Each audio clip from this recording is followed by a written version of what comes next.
देवबंद के लोगों ने तो हमेशा से मेरी एक आवाज पे सीना तान के हर लड़ाई को लड़ा है। तो अलग बात है कि मेरे हिस्से में गोली भी देवबंद में ही आई। लेकिन सोचो, अगर हम जैसे लोग डर जाएंगे, अपनी जान की परवाह करेंगे, तो हमारे लोगों के जिंदगी में बदलाव कैसे होगा? क्या आज हम उस सुख सुविधा को प्राप्त कर पाए हैं जिसके हकदार हम इस देश में? क्या सही मायने में गांव तक रोटी, कपड़ा, मकान, रोजगार पहुंच रहा है? क्या इज्जत की जिंदगी देश भर में कमजोर वर्गों के लोगों को मिल रही है? क्या बहन बेटियों पे जो जुल्म हो रहा था वो बंद हो गया है? क्या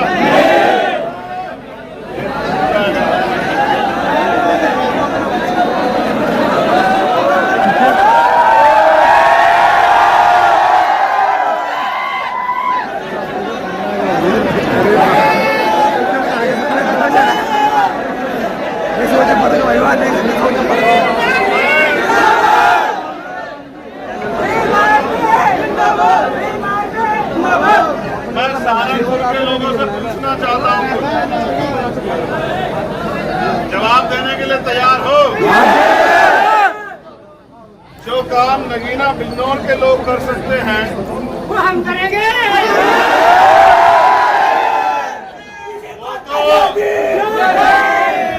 वो तो सबसे पहले आपको करना चाहिए था।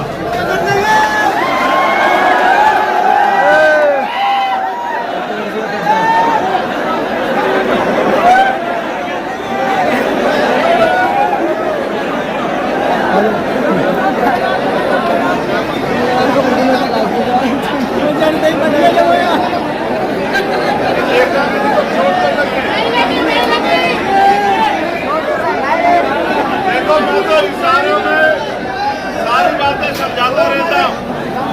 मैंने अभी इशारा करके कहा था कि उतर जाओ, टूट जाएगा, और कितनी कम समय में टूट गया।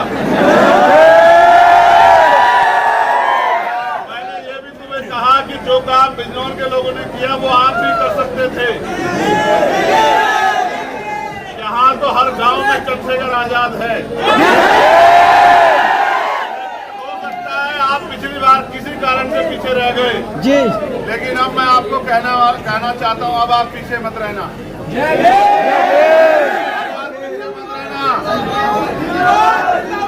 ये बहादुर लोगों, मेरी बात पे गौर करो, तुम में बहुत बल है, बहुत बल है, मगर तुम लोग क्योंकि सब चंद्रशेखर आजाद हो तो तुम्हारी नाक बहुत ऊंची है।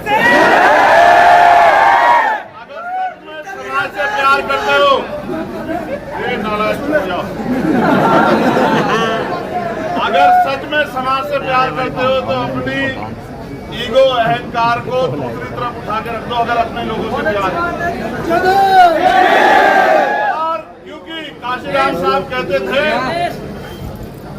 कि जो अपने समाज का दर्द समझता है वो अपने दर्द को पीछे छोड़ देता है।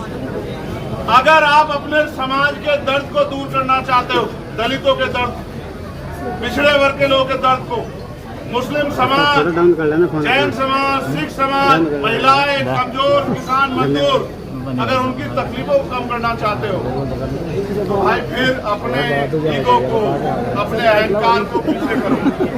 और जिस दिन आपने कर दिया, मैं लिख के देता हूँ कि सबसे बड़ी ताकत अगर कहीं हमारी होगी तो वो जिला सहारनपुर में होगी। आपको याद है नहीं याद है 9 मई? आपके सब याद है, आपके सब याद है, आप नहीं भूले कुछ भी। बस मैं इसलिए आपको झंझोड़ रहा हूँ क्योंकि मुझे तकलीफ होती है जब मैं सहारनपुर में आता हूँ और आपको कमजोर देखता हूँ। आप तो वो हो जिन्होंने इस आंदोलन को तैयार किया। आपको तो सबसे ज्यादा ताकतवर यहाँ होना है।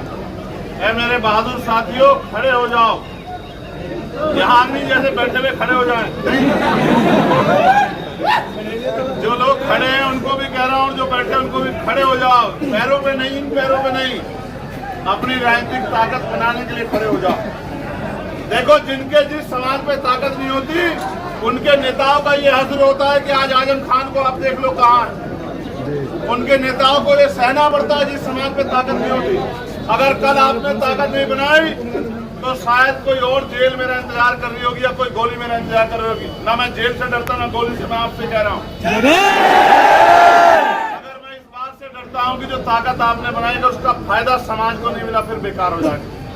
सारे नेता थे पार्लियामेंट में, बताओ आपकी आवाज सबसे ज्यादा जोरदार गूंजी है नहीं गूंजी? और अभी तो एक सिपाही गया भीम आर्मी का, देश भर से भीम आर्मी के सिपाही जाएंगे। भारतीय संविधान की तरफ कोई आंख उठा के नहीं देखा। मेरी बात गरीबों के हाथ ऐसे नहीं फैले किसी के आगे, फिर किसी पे जुल्म नहीं होगा, फिर किसी बहन बेटी का अपमान नहीं होगा, फिर मजदूरों को मजदूरी मांगने में मारा नहीं जाएगा, फिर नौजवानों को रोजगार मिलेगा, फिर जो जाति धर्म के नाम पे अन्याय हो रहा है वो खत्म होगा। लेकिन ये तभी संभव है जब आप अपनी जिम्मेदारियों को समझो। और मैं मानता हूं कि आप मेरे अलावा किसी और की नहीं सुनते हो। क्या तो आप प्यार से मान जाओ, वरना समझाना मुझे भी आता है।